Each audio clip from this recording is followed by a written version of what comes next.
کہ جو بندہ رمضان المبارک کی پہلی رات 2 رکعت پڑھے، ہر رکعت میں سورہ فاتحہ کے بعد ایک مرتبہ سورہ فتح پڑھے، اذا جاء نصر اللہ والفتح، کی پوری سورہ، اور سلام پھیرنے کے بعد 10 بار سورہ قدر پڑھے، پھر رسول ذیشان مکی مدنی سلطان صلی اللہ تعالی علیہ وسلم پر 10 مرتبہ درود پاک بھیجے، تو اسے مرنے سے پہلے 2 میں سے ایک فضیلت نصیب ہو جائے گی۔ اور یہ جو 2 انعام ہے نا، جن دونوں میں سے کوئی ایک ملے گی، یہ دونوں ہی بڑے کمال کے ہیں۔ فرمایا یا تو اس بندے کو خواب میں اللہ تعالیٰ کا دیدار نصیب ہو جائے گا، ہائے ہائے، اور فرمایا دوسری کیا ہے، یا پھر دوسری فضیلت اس کو یہ ملے گی کہ وہ شب قدر کو حاصل کر لے گا۔ تو دونوں ہی سمجھ لے کمال کی فضیلتیں ہیں۔ تو رمضان کی پہلی رات انشاءاللہ یہ 2 رکعتیں پڑھنی ہے، میں ریپیٹ کر دیتا ہوں، ہر رکعت میں سورہ فاتحہ کے بعد ایک مرتبہ سورہ فتح، اذا جاء نصر اللہ والفتح، پوری صورت، اور جب پوری کر لے 2 رکعت تو 10 بار سورہ قدر، انا انزلناہ فی لیلۃ القدر، یہ پوری صورت، اور اس کے بعد 10 مرتبہ درود پاک پڑھنے ہیں۔ سبحان اللہ، ماہ رمضان تو کیا آتا ہے، بیڑا پار ہو جاتا ہے، گناہ گاروں کی بن آتی ہے۔ اللہ اس رمضان کی برکتیں ہم سب کو نصیب فرمائے۔ تو درود پاک کی کیا بات ہے، نیت کر لیں انشاءاللہ، کثرت کے ساتھ درود پاک پڑھیں گے انشاءاللہ۔ نام حضرت پہ لاکھ بار درود، بے عدد اور بے شمار درود، ہم کو پڑھنا خدا نصیب کرے، دم بدم اور بار بار درود۔ کون جانے درود کی قیمت، کون جانے درود کی قیمت ہے، عجب در شاہوار درود، جو محب نبی ہے اے کافی، جو محب نبی ہے اے کافی، چاہیے اس کو بار بار درود۔ صلو علی الحبیب صلی اللہ تعالی علی محمد صلی اللہ علیہ وسلم۔ سبحان اللہ سبحان اللہ۔ میرے پیارے اسلامی بھائیوں، ایک مرتبہ پھر ماہ غفران، نزول قرآن، رب کے مہمان ماہ رمضان کی آمد ہے۔ کچھ ہی دن کے بعد یہ اعلان ہوگا، مبارک ہو، ماہ رمضان المبارک کا چاند نظر آ گیا ہے۔ یہ اعلان سنتے ہی انشاءاللہ عاشقان رمضان کے دل خوشی سے جھوم اٹھیں گے، چہروں پر تازگی آ جائے گی، مسجدوں کی رونق بڑھ جائے گی، تراویح کا سلسلہ، فرض نمازیں، کوئی نوافل کی کثرت کر رہا ہوگا، کوئی تلاوت قرآن کا فیض اٹھا رہا ہوگا، سحر و افطار کی رونقیں ہوں گی۔ سبحان اللہ۔ کیا آپ جانتے ہیں رمضان مبارک کتنا عظیم مہینہ ہے؟ جی ہاں، وہ مہینہ تشریف لا رہا ہے جسے حدیث پاک میں سید الشہور یعنی تمام مہینوں کا سردار کہا گیا۔ وہ مبارک مہینہ آ رہا ہے کہ اس کی پہلی رات سے آسمانوں کے دروازے کھول دیے جائیں گے، پھر آخری رات تک، لاسٹ نائٹ تک وہ دروازے بند نہیں ہوں گے۔ جو اس مہینے میں ایک سجدہ کرے اس کے لیے 1500 نیکیاں لکھی جاتی ہیں، اور جنت میں سرخ یاقوت کا گھر بنایا جاتا ہے۔ اللہ اکبر، سمجھ آ رہی ہے بات؟ ایک سجدے پر 1500 نیکیاں، اور ایک ہی سجدے پر سرخ یاقوت کا جنت میں گھر۔ اب سوچیں جو نفل پڑھتے ہیں، جو پوری تراویح پڑھتے ہیں، ہر سجدے پر کیا کچھ حاصل کر رہے ہیں۔ انہیں سوچنا چاہیے جو تراویح میں سستی کر جاتے ہیں، نوافل میں سستی کرتے ہیں۔ دل پر چوٹ کرنے کے لیے ایک جملہ کہہ دیتا ہوں، باقی پھر آگے چلتے ہیں، کہ اگر یہ کہہ دیا جائے کہ ماہ رمضان میں جو جتنے سجدے کرے گا اسے اتنے 1000 روپے ملیں گے، پھر بتائیں کتنے سجدے کریں گے؟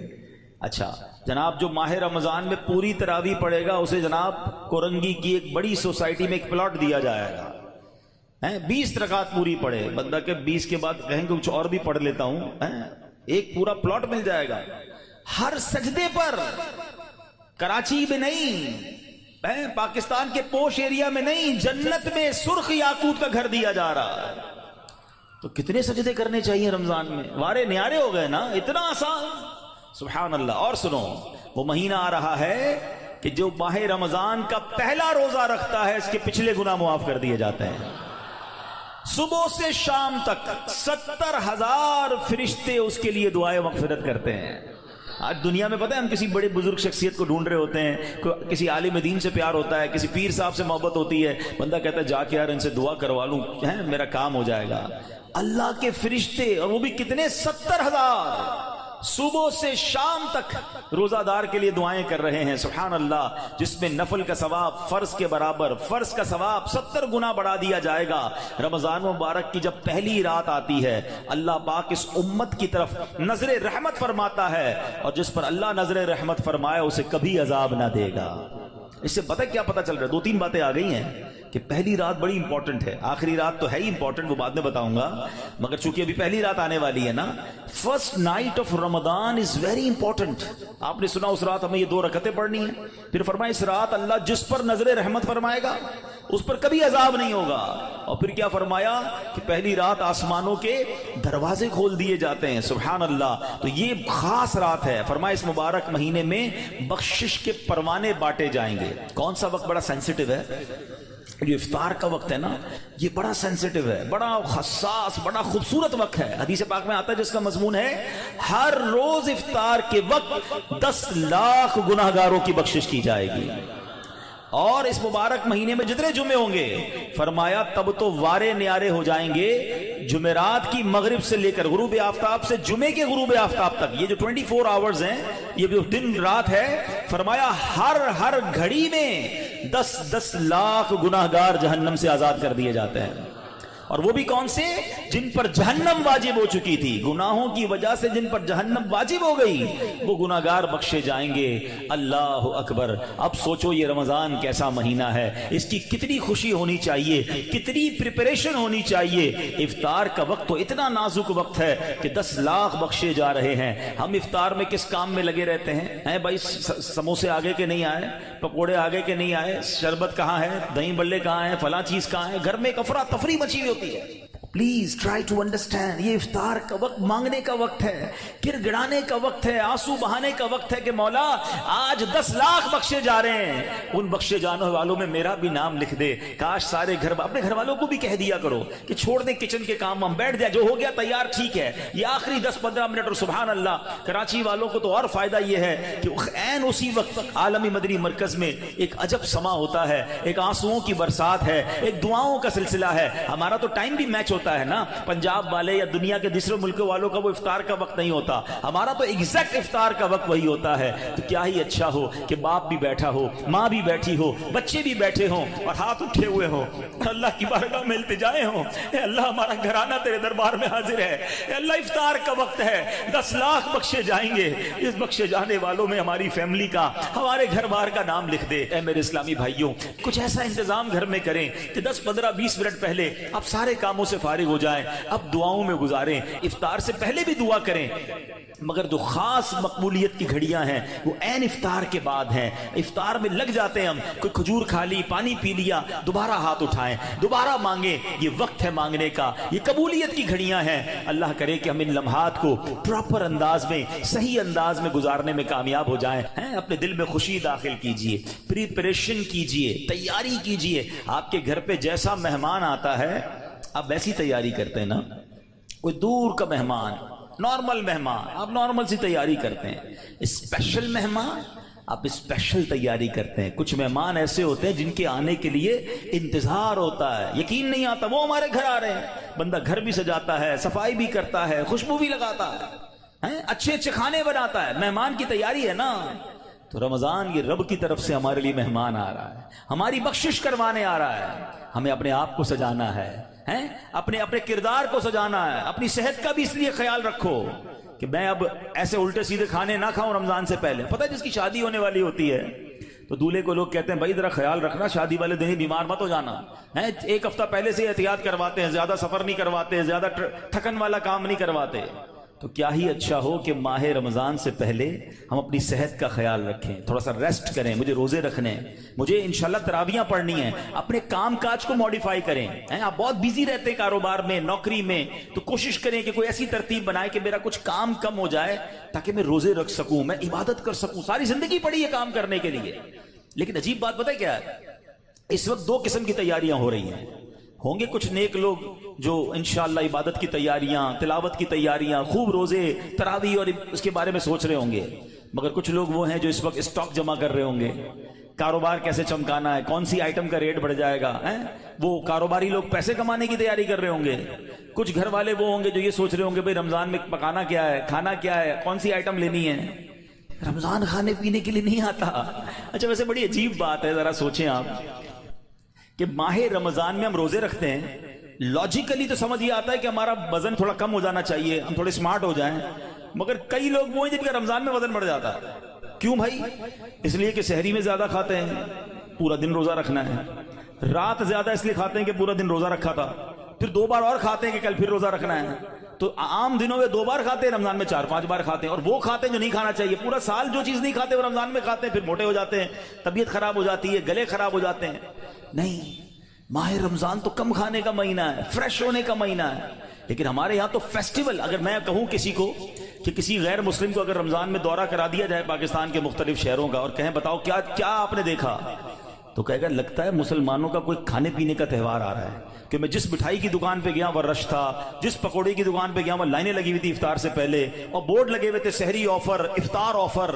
تو لگتا ہے مسلمانوں کا کوئی کھانے پینے کا سالانہ تہوار آتا ہے.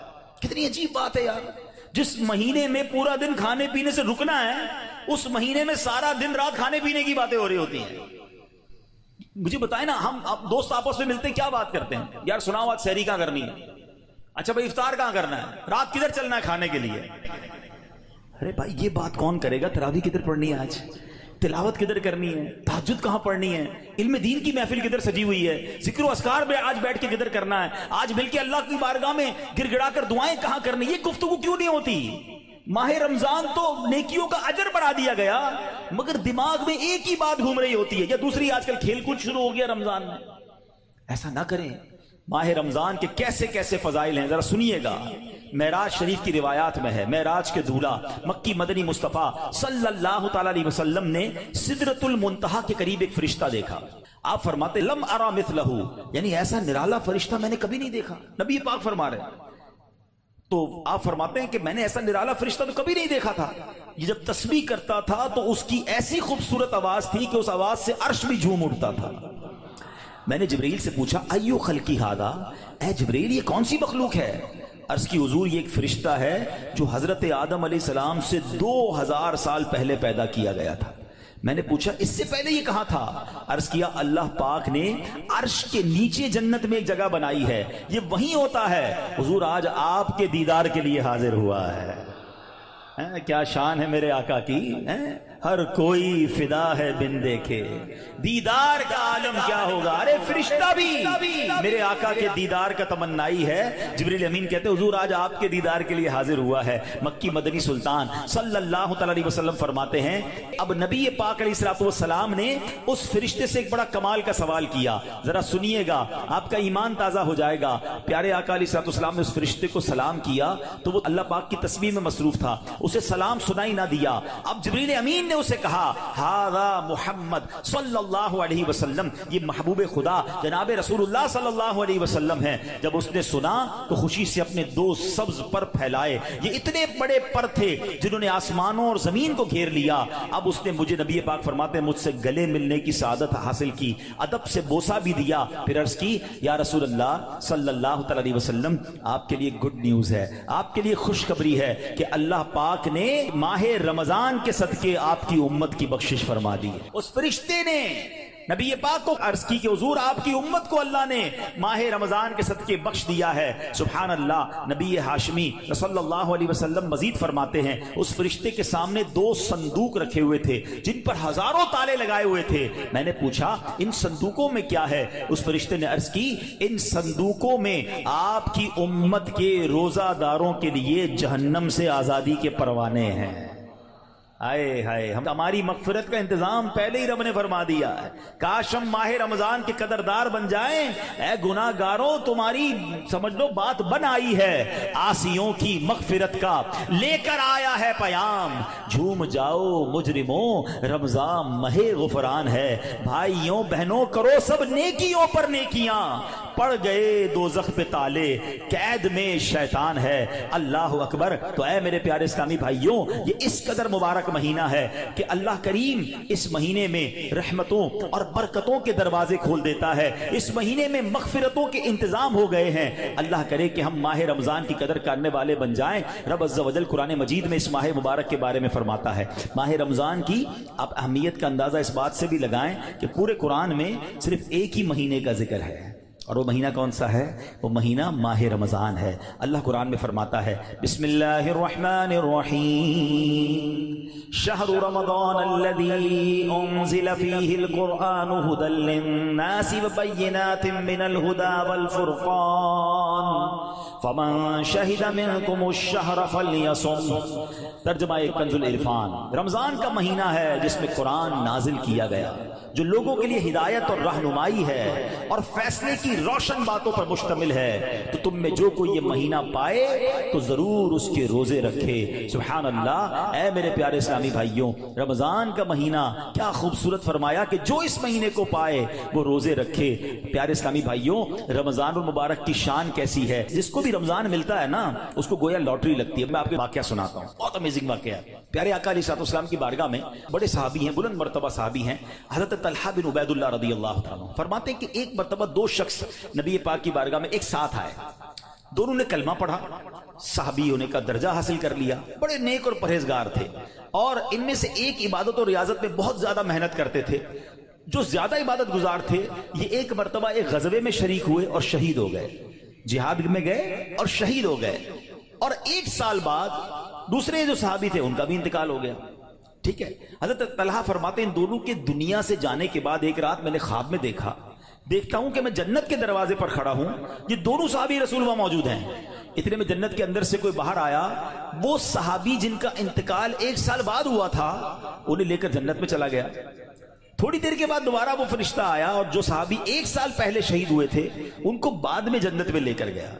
اب بات سمجھ آ رہی ہے؟ جو شہید ہوئے، زیادہ عبادت کرتے تھے، وہ بعد میں جنت میں گئے، اور جو ایک سال بعد جن کا انتقال ہوا، جو اتنی عبادت نہیں کرتے تھے مگر وہ جنت میں پہلے چلے گئے۔ اچھا کمال دیکھو صحابہ کرام علیہ رضوان کا، کہ جو بھی خواب دیکھتے تھے، جو بھی ذہنوں میں سوال ہوتا تھا، ڈائریکٹلی نبی پاک علیہ السلام کی بارگاہ میں آ جاتے۔ ان کے پاس کیسی نعمت موجود تھی کہ اس کا مسئلے کا حل تو نبی پاک نے کرنا ہے۔ کہا حضور یہ کیا ماجرا ہے؟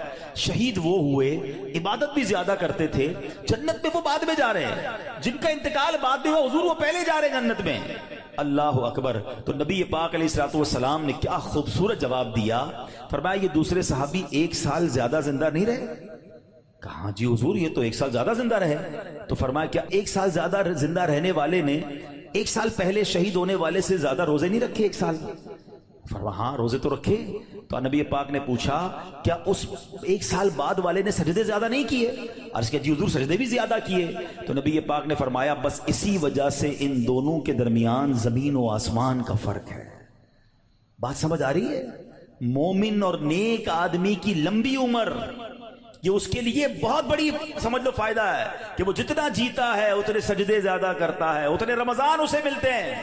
یاد رکھیے گا، بندہ نیک ہو اور عمر طویل ہو تو اس کے وارے نہیں آ رہے ہیں، لیکن اگر بندہ گناہ گار ہے، اس کی عمر بڑی ہو جائے تو وہ تو مارا گیا نا، اس کی تو روز نماز قضا ہو رہی ہے، اس کے رمضان کے روزے بھی قضا ہو رہے ہیں، وہ روز جھوٹ بول رہا ہے، وہ روز حرام کما رہا ہے، تو اس کا تو گناہوں کا میٹر جاری ہے نا۔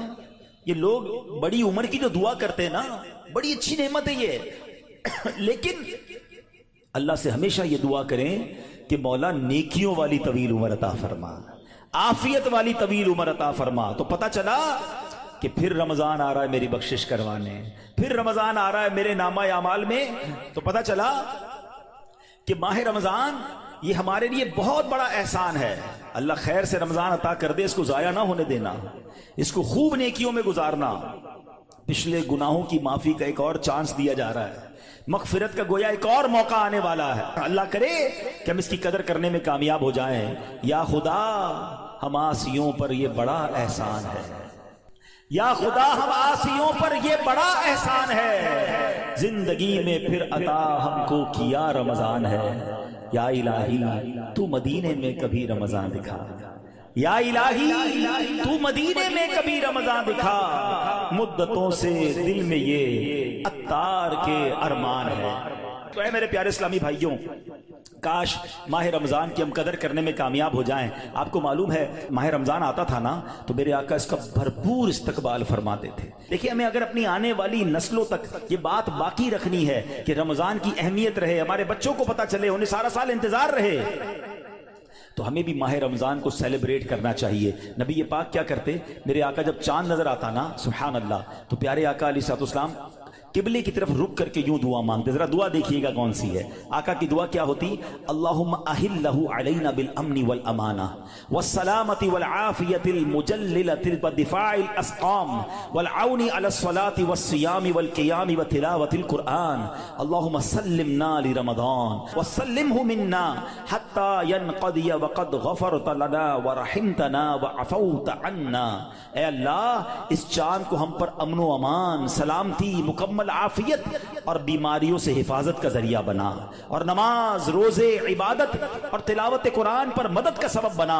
اے رب کریم، ہمیں رمضان کی وجہ سے سلامتی عطا فرما، یعنی اسے ہمارے لیے سلامتی والا بنا اور اسے ہم سے سلامتی عطا فرما، یہاں تک کہ جب یہ رخصت ہو تو تیری مغفرت و رحمت اور عفو درگزر ہمارا یقینی مقدر بن چکا ہو۔ سبحان اللہ۔ تو پتہ چلا رمضان مبارک کی آمد پر خوشخبریاں دینا، لوگوں کو مبارکباد دینا، یہ اچھا کام ہے۔ انشاءاللہ اگر ہم رمضان کی آمد کی خوشی بنائیں گے، اللہ کی رحمت جوش میں آئے اور کاش ہم جنت کے حقدار بن جائیں۔ مگر ایک احتیاط اس میں کرنی ہے، جب بھی رمضان آتا ہے نا تو ایک بڑا عجیب سا میسج وائرل ہوتا ہے۔ کیا وائرل ہوتا ہے؟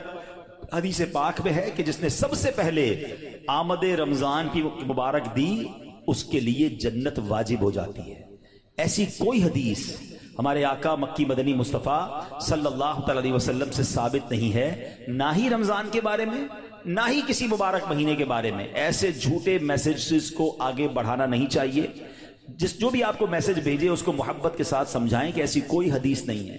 حدیث پاک ذرا غور سے سن لیں، جو ہر میسج آگے فارورڈ کر دیتے ہیں نا، پہلے چیک تو کریں یہ حدیث ہے بھی کہ نہیں۔ ہم کہیں جھوٹی حدیث یا جھوٹی بات پھیلانے کا سبب تو نہیں بن رہے۔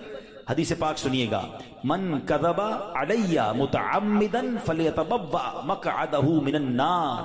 آقا فرماتے جس نے مجھ پر جان بوجھ کر جھوٹ باندھا، مثلا نبی پاک علیہ الصلوۃ والسلام نے کوئی بات فرمائی نہیں تھی اور یہ کہہ دیا کہ پیارے آقا علیہ الصلوۃ والسلام کی حدیث ہے، تو ایسا بندہ اپنا ٹھکانہ جہنم میں بنا لے۔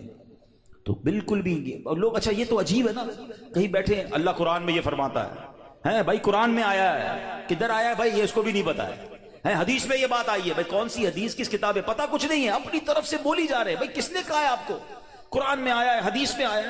آپ کو جب پتہ نہیں ہے، آپ کو یاد نہیں، اتنا سخت معاملہ ہے، نبی پاک کی طرف جھوٹ باندھنا ہے، اور آقا نے کیا فرمایا؟ اپنا ٹھکانہ جہنم بنایا۔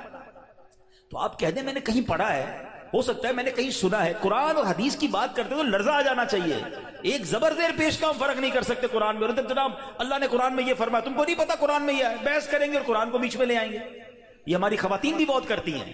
تو مہربانی کر کے اس سے توبہ کریں، اور ان معاملات میں جب تک آپ کے سامنے، آپ دیکھیں آج کروڑوں لوگوں کی تقدیریں بدلنے والے، لاکھوں ہزاروں حافظ اور عالم بنانے والی شخصیت امیر اہل سنت، نہ جانے کتنی ہزاروں ان کو حدیثیں یاد ہوں گی، کتنی روایتیں اور آیتیں یاد ہیں، مگر آج بھی آپ مدنی مذاکرے میں دیکھیں یہ کیوں، یہ ہماری تربیت کے لیے کہ وہ پہلے قرآن کی کوئی آیت پڑھنی ہے تو لکھا ہوا سامنے لاتے ہیں، حدیث پڑھنی تو پورا پڑھ کے سناتے ہیں، تاکہ ایگزیکٹلی وہی لفظ لوگوں کے سامنے جائے جو نبی پاک کے دہان مبارک سے نکلا ہے۔ تو ہماری آپ کی جرت نہیں ہونی چاہیے کہ حدیث میں اپنی طرف سے حاشیے لگائیں، اپنی طرف سے معاذ اللہ قرآن پاک کے بارے میں بعض اوقات تو یہ بات ایمانیات پر آ جائے گی اگر اپنی طرف سے کوئی بات ایڈیشن کر رہا ہے، تو بڑے احتیاط کی حاجت ہے۔ البتہ ماہ رمضان ایک اور خوبصورت آیت سنیے گا، اس میں قرآن پاک نے جو ہم پر رمضان کے روزے فرض کیے گئے نا اس کا ریزن بیان کیا، یعنی ہماری شریعت ہم سے چاہتی کیا ہے۔ روزے تو ہم برسوں سے رکھ رہے ہیں، بچپن سے روزے رکھ رہے ہیں، کئی ایسے یہاں ایسے ہوں گے، لیکن اس روزے سے میں حاصل کیا کرنا ہے؟ قرآن کیا فرماتا سنو، اللہ قرآن میں فرماتا ہے یا ایھا الذین آمنوا کتب علیکم الصیام کما کتب علی الذین من قبلکم، اے ایمان والو تم پر روزے فرض کیے گئے جیسے تم سے پہلے لوگوں پر فرض کیے گئے تھے، مگر آگے ریزن بتایا گیا کیوں کیے گئے، لعلکم تتقون، قرآن کہتا ہے تاکہ تم پرہیزگار بن جاؤ۔ آج سمجھ لیں، میں اس موضوع کو تھوڑا اور مزید ڈیفائن کروں گا کہ روزے فرض ہونے کی وجہ قرآن نے کیا بیان کی؟ لعلکم تتقون، تاکہ تم پرہیزگاری اختیار کرو، تم پرہیزگار بن جاؤ۔ اس آیت کریمہ میں جو روزے کی اعلیٰ ترین حکمت اور بہت بڑا فائدہ بیان کیا گیا، ایکچولی اس میں چھپا ہوا ہے لعلکم تتقون، تاکہ تم پرہیزگار بن جاؤ۔ اے میرے پیارے اسلامی بھائیوں، پتا چلا کہ مبارک مہینہ ہے جس میں ہمیں تقوی حاصل کرنا ہے۔ آپ نے علماء کرام کا بیان سنا ہوگا، وہ بعض علماء کہتے ہیں الحمدللہ رب العالمین والعاقبۃ للمتقین۔ اس کا معنی پتہ ہے؟ اے ہائے، یقین کریں کبھی کبھی خطبہ ہی ہلا دیتا ہے یہ جملہ اگر سمجھ آ جائے نا کہ تمام تعریفیں اس رب کے لیے ہیں جو عالمین کا رب ہے، والعاقبۃ للمتقین، جو آخرت ہے نا، جو بعد والی زندگی ہے وہ ہے ہی متقین کے لیے۔ تو ہم کدھر جائیں گے اگر ہم متقیوں میں نہیں ہیں؟ تو پھر ہمارا کیا بنے گا؟ اب ذرا غور کیجئے، تقوی یہ بڑی کمال کی نعمت ہے، آسان نہیں ہے، مگر سبحان اللہ رمضان کا روزہ جو ہے وہ ہمیں متقی بنانے آیا ہے۔ قرآن کہتا بھی یہی ہے لعلکم تتقون، تاکہ تم پرہیزگار بن جاؤ، متقی بن جاؤ۔ سبحان اللہ، تقوی کتنی بڑی دولت ہے۔ حضرت ابو سعید خدری رضی اللہ تعالیٰ عنہ سے روایت ہے، رسول اکرم نور مجسم شفیع معظم صلی اللہ علیہ وسلم نے ایک صحابی کو نصیحت کرتے ہوئے فرمایا علیک بتقوی اللہ فانہ جماع کل خیر، تم پر تقوی لازم ہے کہ بے شک تقوی تمام بھلائیوں کا مجموعہ ہے، تمام بھلائیوں کا کمبینیشن کیا ہے؟ وہ تقوی ہے۔ حجت الاسلام امام محمد غزالی فرماتے ہیں اے عزیز، تجھے جاننا چاہیے کہ تقوی ایک نایاب خزانہ ہے، اگر تم اس خزانے کو حاصل کرنے میں کامیاب ہو گئے تو تم بہت بڑی کامیابی حاصل کر لو گے۔ یوں سمجھو کہ دنیا اور آخرت کی تمام بھلائیاں تقوی میں جمع کر دی گئی ہیں۔ اور وہ تقوی کیسے ملے گا؟ وہ روزے سے ملتا ہے۔ اگر بندہ صحیح معنوں میں روزہ رکھ لے تو انشاءاللہ وہ تقوی اختیار کر لے گا۔ تو اے میرے پیارے اسلامی بھائیوں، اب ذرا غور کیجئے، ایکچولی رمضان کو نئی زندگی پانے کا مہینہ قرار دیا گیا۔ یہ بڑی کمال کی بات سنیے گا، شاید آپ کو حیرانی ہوگی کہ صوفیہ کرام کے مطابق انسان 2 مرتبہ پیدا ہوتا ہے۔ ہر انسان، صوفیہ کرام کہتے ہیں 2 مرتبہ پیدا ہوتا ہے۔ پہلی ولادت تو وہ مشہور ہے جب ہم دنیا میں آئے، کوئی 30 سال پہلے آیا، کوئی 40 سال، ڈیٹ آف برتھ ڈے بناتے نا، وہ تو پہلی ولادت ہے۔ فرمایا دوسری ولادت وہ ہوتی ہے کہ جب بندہ دل کی پاکیزگی حاصل کر لیتا ہے، جب بندہ باطنی بیماریوں سے، حرص، لالچ، ہوس، دنیا کی محبت، تکبر، خود پسندی سے اپنے آپ کو پاک کر لیتا ہے، یہ اس کی دوسری ولادت ہوتی ہے۔ یعنی زندگی میں ایک موقع ملتا ہے بدلنے کا، ٹرن اراؤنڈ ہونے کا، اپنے آپ کو سدھارنے کا، سچی توبہ کرنے کا۔ ایک بار پھر رمضان آ رہا ہے، آؤ دوبارہ جی لیتے ہیں، آؤ دوبارہ بدل جاتے ہیں، آؤ اپنے رب سے دوستی کر لیتے ہیں۔ جو زندگی گزری ہمیں سب کو معلوم ہے کیسی گزری، کیوں نہ یہ رمضان اپنے آپ کو بدلنے کا مہینہ بنا دیں۔ اللہ نے پھر موقع دے دیا ہے۔ اے میرے پیارے اسلامی بھائیو، اس بات کو اس طرح سمجھیے، ایک بزرگ بڑی عمر کے تھے، ان کی عمر 60 یا 70 سال تھی، بال بھی سفید تھے۔ کسی نے کہا حضور آپ کی عمر کتنی ہے؟ کہتے 4 سال۔ حضور کیوں مذاق کر رہے ہیں، اتنی بڑی عمر ہے، آپ کے تو اپنے پوتے پوتیاں ہوں گی، آپ کہہ رہے ہیں 4 سال عمر ہے۔ کہتے ہیں بات یہ ہے کہ عمر تو بہت زیادہ ہے، بس توبہ کیے ہوئے 4 سال ہی ہوئے ہیں، اللہ سے دوستی کیے ہوئے 4 ہی سال ہوئے ہیں، باقی زندگی تو کھیلوں میں، گناہوں میں گزار دی ہے۔ اب آپ سنبھالیں تو کام اپنے سنور جائے، ہم نے تو کمائی سب کھیلوں میں گوائی ہے، پتہ نہیں ہم کب بدلیں گے، کب وہ زندگی پھر حاصل کریں گے، ورنہ زندگی کیسے گزر رہی ہے۔ ہم میں سے بہت سارے اچھی طرح جانتے ہیں کہ صبح ہوتی ہے، شام ہوتی ہے، زندگی یوں ہی تمام ہوتی ہے۔ کبھی کبھی تو ڈر لگتا ہے یار کہ زندگی بڑھ رہی ہے، ہمارے گناہ بڑھ رہے ہیں، نیکیاں بڑھ رہی ہیں۔ کبھی سوچے تو صحیح، کوئی بیلنس شیٹ تو بناؤ کہ ہر گزرنے والا دن ہم اپنی موت کے قریب ہو رہے ہیں۔ یہ جو برتھ ڈے پر خوشی مناتے ہیں ان کو سوچنا چاہیے، میں نہیں کہتا ناجائز ہے، لیکن جس کی 20 سال کا ہو گیا، 25 سال، 30 سال، آپ سمجھ رہے ہیں آپ آگے بڑھ رہے ہیں، آپ موت کے قریب ہو رہے ہیں، ایک زندگی کا سال کم ہو رہا ہے، ہر گزرنے والا دن ہم قبر کے قریب ہو رہے ہیں۔ عقل کیا کہتی ہے کہ جو قبر کے جتنا قریب ہوتا جائے اسے نیکیاں اور بڑھانی چاہیے، مگر ہمارا تو ماجرا ہی الگ ہے۔ اعلیٰ حضرت کہتے ہیں نا، نفس یہ کیا ظلم ہے جب دیکھو تازہ جرم ہے، نفس یہ کیا ظلم ہے جب دیکھو تازہ جرم ہے، نہ تمہاں کے سر پہ اتنا بوجھ بھاری، واہ واہ، روز جرم، روز گناہ، روز خطائیں، ہمارا بنے گا کیا؟ تو کتنی کمال کی بات اس بزرگ نے کہی کہ میری عمر تو 4 سال ہے، کیونکہ اس سے پہلے والی زندگی تو میں شمار ہی نہیں کرتا ہوں. توبہ کی ہے، نمازیں شروع کر دی ہیں، اللہ کو راضی کرنے والے کام شروع کیے، یہی میری اصل زندگی ہے. تو اے میرے پیارے اسلامی بھائیوں، کاش ہمیں یہ بات سمجھ آ جائے اور ہم توبہ کرنے والے بن جائیں. اللہ پاک کے نبی حضرت عیسیٰ علیہ نبینا علیہ الصلوۃ والسلام کا فرمان ہے، لن یلج ملکوت السماوات من لم یولد مرتین، یعنی جو بندہ 2 مرتبہ پیدا نہیں ہوتا وہ آسمانی بادشاہت میں داخل نہیں ہو سکتا. یہ بزرگوں کے اقوال ملتے ہیں کہ دوسری زندگی کب ملی تمہیں؟ توبہ کے بعد والی زندگی، اللہ سے دوستی والی زندگی. اے شراب پینے والو، اے نماز قضا کرنے والو، اے حرام کام کرنے والو، اے چھپ چھپ کر گناہ کرنے والو، اے چوری کرنے والو، اے ڈاکہ ڈالنے والو، اے ماں باپ کو ستانے والو، کب تک گناہ کرو گے؟ آؤ وہ مہینہ آ رہا ہے جس مہینے میں ہمیں رب سے دوستی کرنی ہے، جس مہینے میں ہمارے دشمن، ارے ہمیں بہکاتا کون ہے؟ ابلیس نا، شیطان. اسی شیطان کو تو رمضان میں بند کر دیا جاتا ہے. کتنا ہمارے لیے کام آسان ہو گیا، بہکانے والا ہی بند ہے. اب تو توبہ کر لو، اب تو رب سے دوستی کر لو، اب تو اپنی لائف کو ریوائیو کر کے دشات ثانیہ ایک نئی زندگی حاصل کر لو کہ چلو اس رمضان سے پہلے والی زندگی دوسری، اور اب زندگی الگ ہے. اب اللہ کی رضا والی زندگی، اب سجدوں والی، اب نماز والی، اب حلال والی زندگی ہوگی. آپ نے 2 صحابی کے واقعات سنے، 1 سال زندہ رہے زیادہ، وہ شہید سے آگے بڑھ گئے کیونکہ وہ 1 سال انہوں نے سجدوں میں، نمازوں میں، روزوں میں گزارا. ہمارا ہر سال ہمارے نہ جانے کتنے گناہوں میں اضافہ کرتا ہوگا. ہمیں یہ غور کرنا چاہیے.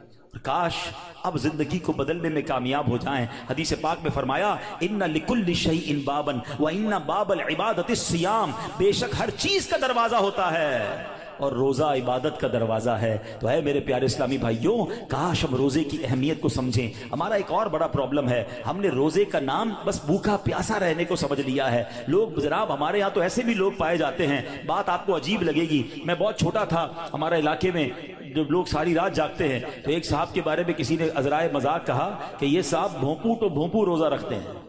میں نے کہا یہ کون سا روزہ ہوتا ہے؟ ہم جب چھوٹے تھے اب تو پتہ نہیں وہ سائرن بجتے ہیں، بھونپو کہتے تھے اس کو، سحری کا سائرن تو افطار کا سائرن. میں نے کہا یہ کون سا روزہ ہے؟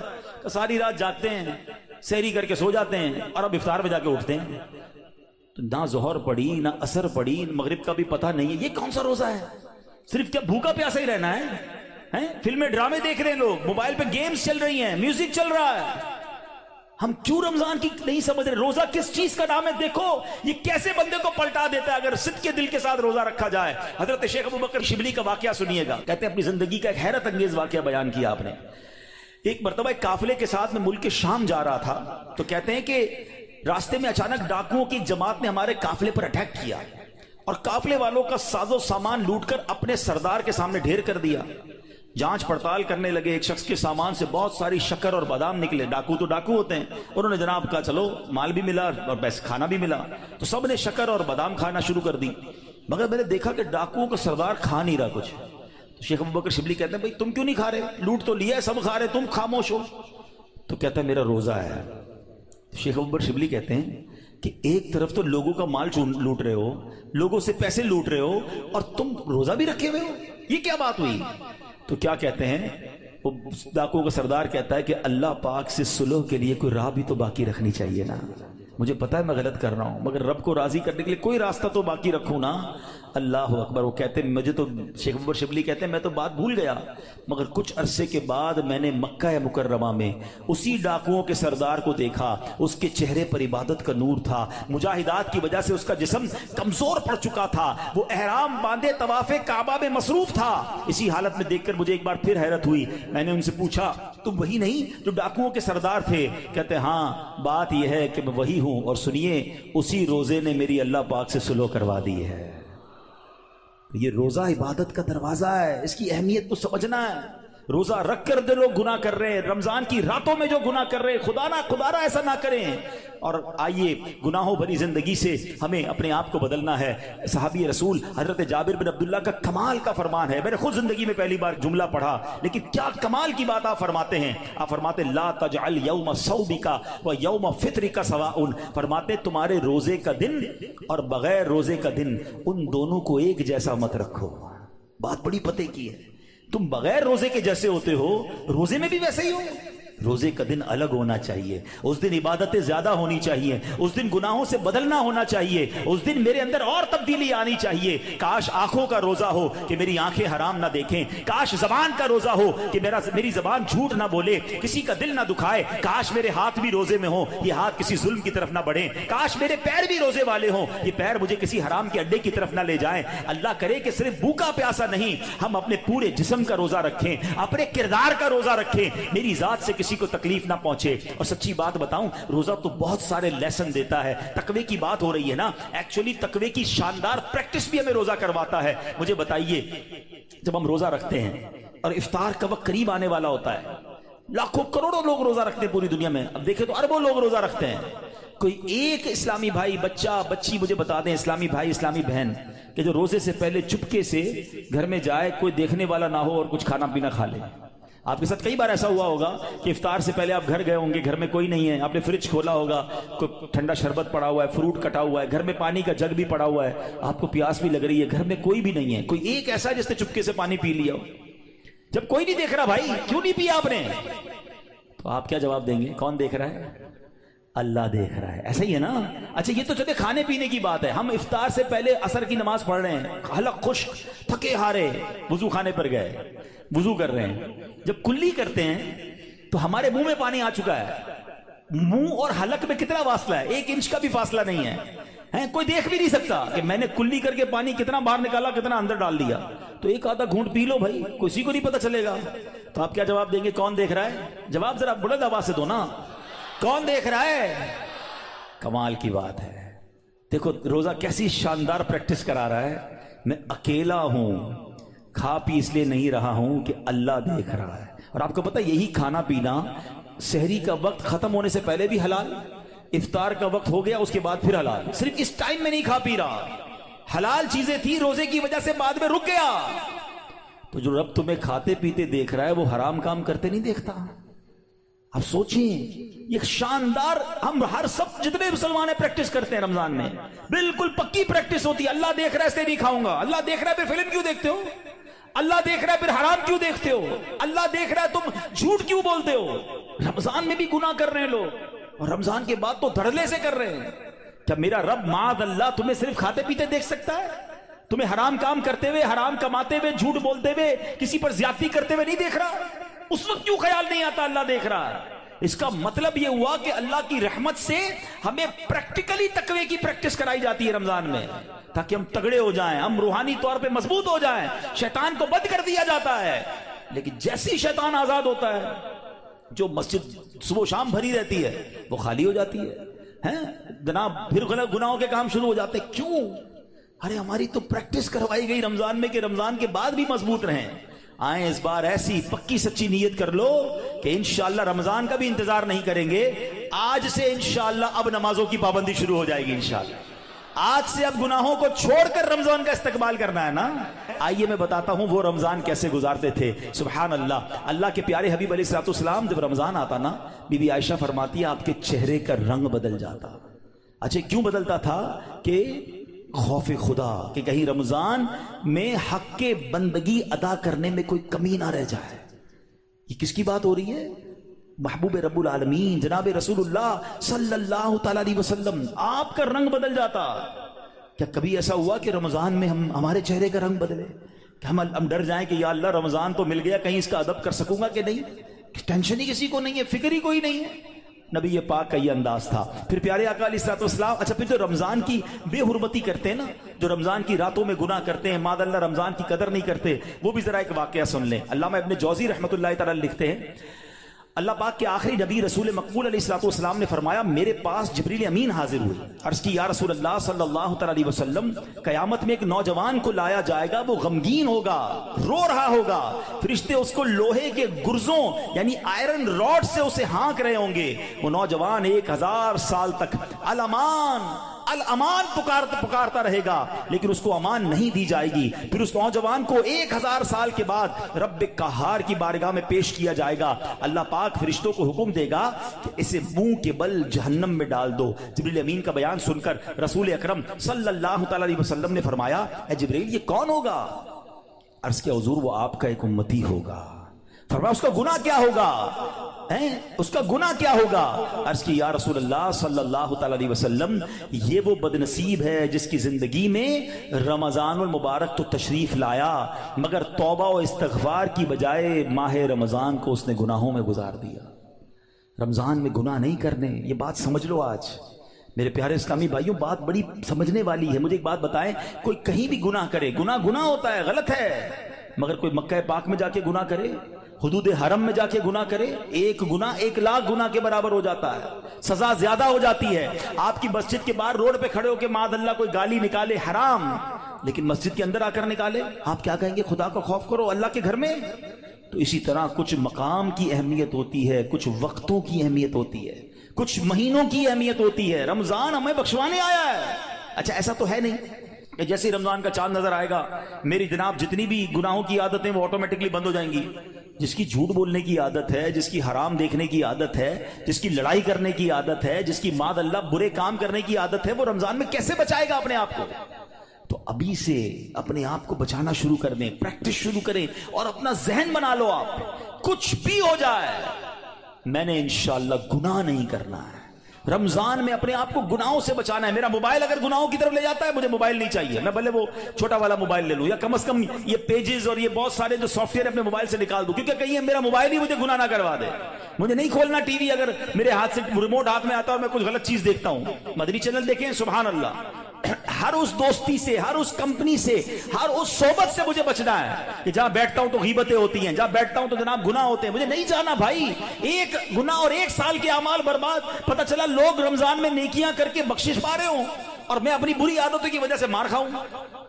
یہ بہت سخت عذاب ہے۔ دیکھیں آپ نے سنا نا کہ 1000 سال تک وہ الامان الامان پکارتا رہے گا مگر اس کی پکار نہیں سنی جائے گی۔ دھارا یہ مہینے میں قدر کرنی ہے، یہ مہینہ میری اور آپ کی بخشش کے لیے آیا ہے، یہ ہمارے اعمال نامے کو بہت زیادہ انشاءاللہ امپروو کرنے کے لیے آیا ہے۔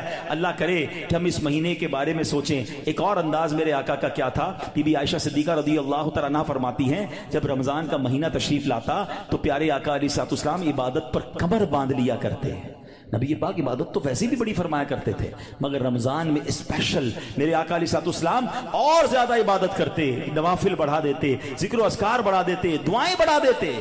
تو ہمیں بھی رمضان میں پلان کرنا ہے کہ میں نے انشاءاللہ تلاوت قرآن کرنی ہے، میں نے رمضان میں اتنے نوافل پڑھنے ہیں، میں نے انشاءاللہ اتنے درود پڑھنے ہیں، میں نے آپ فضول کاموں سے بچنے لگ جائیں، آپ کی ویسے ہی ٹائم میں بڑی برکت ہو جانی ہے۔ اچھا رمضان المبارک میں پیارے آقا کا ایک اور انداز، نبی پاک رمضان میں 20 رکعت تراویح پڑھتے تھے۔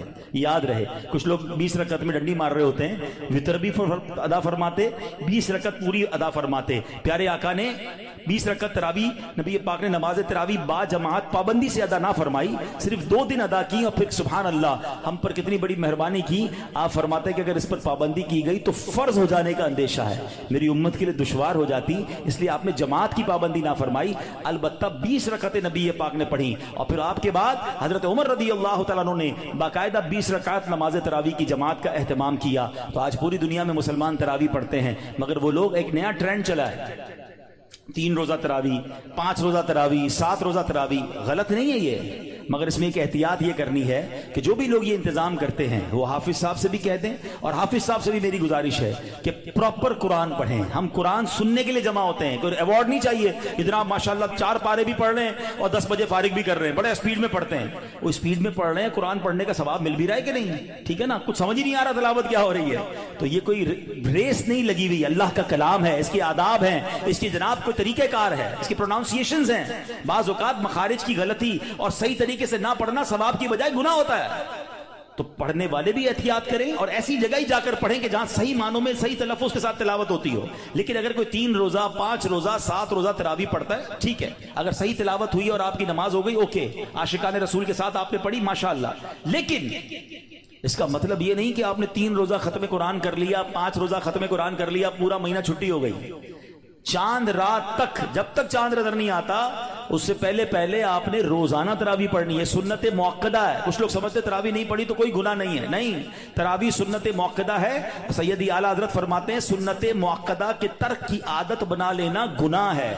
اور میں نے آپ کو پہلے بتایا آج بیان کے شروع میں، ہر سجدے پر 1500 نیکیاں ہیں، تو سستی تو کرنی نہیں ہے۔ 20 رکعتوں کے بعد تراویح کے وتر کے بعد نفل بھی پڑھنے، اللہ کرے سحری میں اٹھے تو تہجد بھی پڑھیں، ہر سجدے پر نیکیاں ہیں۔ تو ہمیں تو اور عبادت کرنی ہے، نہ کہ عبادت سے جی چرانے کے، دور بھاگنے کے فارمولے اختیار کریں۔ نبی پاک کا ایک اور بڑا پیارا انداز، جبریل امین پیارے آقا کے پاس آتے نا تو نبی پاک جبریل امین کے ساتھ قرآن کا دور فرمایا کرتے ہیں۔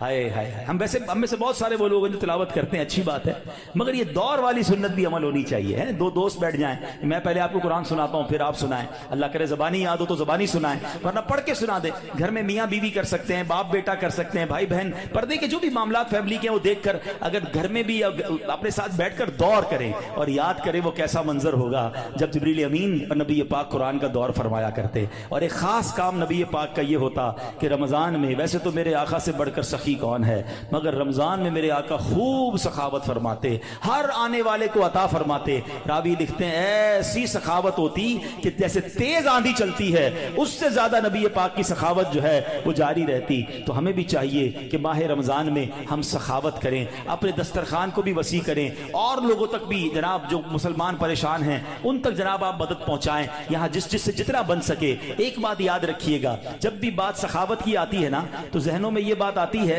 کہ جناب یہ تو امیروں کا کام ہے، یہ بھول ہے ہماری۔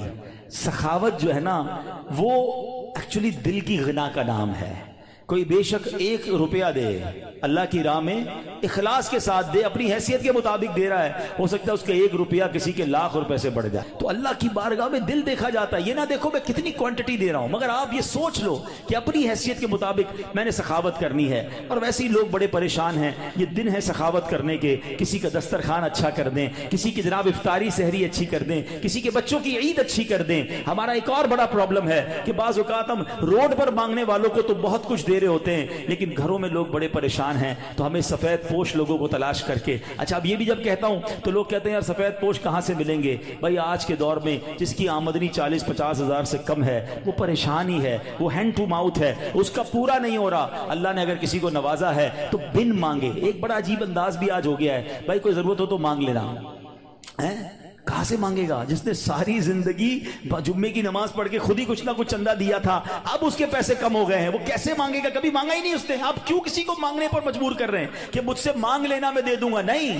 مجھے اور آپ کو رب بن مانگے دے رہا ہے۔ ہم لوگوں کو کہہ رہے ہیں ہم سے مانگے، ہم خود دیکھ لینا ہمارے ملازمین میں، ہمارے پڑوسیوں میں، ہمارے رشتہ داروں میں جو اس لیول کے لوگ ہیں، اور اگر اللہ نے آپ کو دیا ہے تو بن مانگے دینے کی عادت ڈالیں۔ خوشی خوشی ان کے گھر پہ سامان بھجوا دیں، راشن بھجوا دیں، کیش بھجوا دیں، ان کے چہرے پہ مسکراہٹ آپ دیکھیے گا۔ کبھی زندگی میں وہ نہیں مانگیں گے، وہ قرضہ لے لیں گے مگر کبھی کسی سے مانگیں گے نہیں، کیونکہ مانگنا ان کو کبھی آیا ہی نہیں۔ اللہ ان کو کبھی مانگنے کی نوبت میں نہ لائے، اللہ ہمیں بھی نہ لائے۔ اللہ سے ہم دعا کرتے ہیں کہ اے مولا ساری زندگی دینے والا بنائی رکھنا، کبھی مانگنے کی نوبت نہ آئے۔ اللہ ہاتھ اوپر والا عطا فرما، کبھی پھیلانے والا ہاتھ عطا نہ فرما۔ اللہ کے آگے ہاتھ پھیلائیں گے، اللہ کبھی مخلوق کے سامنے یہ نوبت نہ لائے۔ لیکن ہمیں بھی یہ خیال رکھنا چاہیے کہ جن کو اللہ نے نوازا ہے وہ اپنے مسلمان بھائیوں کی خیر خواہی کریں۔ تو بہرحال میرے پیارے اسلامی بھائیوں، باتیں تو بڑی ہوئی کہ ماہ رمضان میں گناہوں سے بچنا ہے، ماہ رمضان میں عبادت کرنی ہے، ماہ رمضان میں تلاوت کرنی ہے، ماہ رمضان کے ایک ایک لمحے کو استعمال کریں۔ جیسا کہ میں نے کہا کہ افطار کا وقت بڑا مبارک ہے، اس وقت دعائیں کریں۔ تہجد پڑھنا بڑا آسان ہو جاتا ہے رمضان میں، جب بھی سحری کے لیے اٹھیں آپ پہلے وضو کر کے کم از کم 2 رکعت پڑھیں، کچھ دیر دعا کریں، خاص قبولیت کا وقت ہے، اور پھر آپ سحری وغیرہ گھر والے مل کر لیں۔ اور سبحان اللہ، پاکستان میں تو ایک اور بڑی نعمت ہمیں یہ حاصل ہے کہ دعوت اسلامی نے وہ کمال کیا، اللہ سلامت رکھے میرے پیر و مرشد کو، کیا شاندار طریقہ دیا ہے کہ جس سے ممکن ہو کہ مجھے رمضان میں گناہ نہیں کرنے۔ جو یہ چاہتا ہے کہ پورا رمضان میں برکتوں والا پالوں تو کیا شاندار فارمولہ دیا کہ پورے مہینے کا اعتکاف دعوت اسلامی نے کئی سالوں سے شروع کیا ہوا ہے، اور ہزاروں ہزار اسلامی بھائی دنیا بھر میں پورے مہینے کے اعتکاف میں بیٹھتے ہیں۔ اور عالمی مدنی مرکز کے اعتکاف کی تو کیا بات ہے، دنیا کے کتنے ملکوں سے لوگ آتے ہیں، اور قبلہ شیخ طریقت امیر اہل سنت بھی وہاں جلوہ فرما ہوتے ہیں۔ تو آپ میں سے جن سے بن پڑے زندگی میں کوئی ایک رمضان تو ایسا ہو کہ ہم پورا مہینہ اللہ کے گھر میں بیٹھ جائیں۔ اور پھر اعتکاف کی تو کیا شان ہے، نبی پاک فرماتے ہیں من اعتکف ایمانا واحتسابا غفر له ما تقدم من ذنبه۔ آقا فرماتے ہیں جو ایمان کی حالت میں ثواب حاصل کرنے کے لیے اعتکاف کرے اس کے پچھلے سارے گناہ معاف کر دیے جاتے ہیں۔ تو آخری عشرے کے اعتکاف کی تو شان ہی نرالی ہے، پورا مہینہ نہیں تو آخری عشرے کا اعتکاف کریں۔ کیوں کہ ایک رات ہے، ہاں وہ بڑی کمال کی رات ہے۔ قرآن پاک میں رمضان کا تو ذکر آیا نا، اس رات کے لیے تو پوری سورت آئی ہے سورہ قدر کے نام سے۔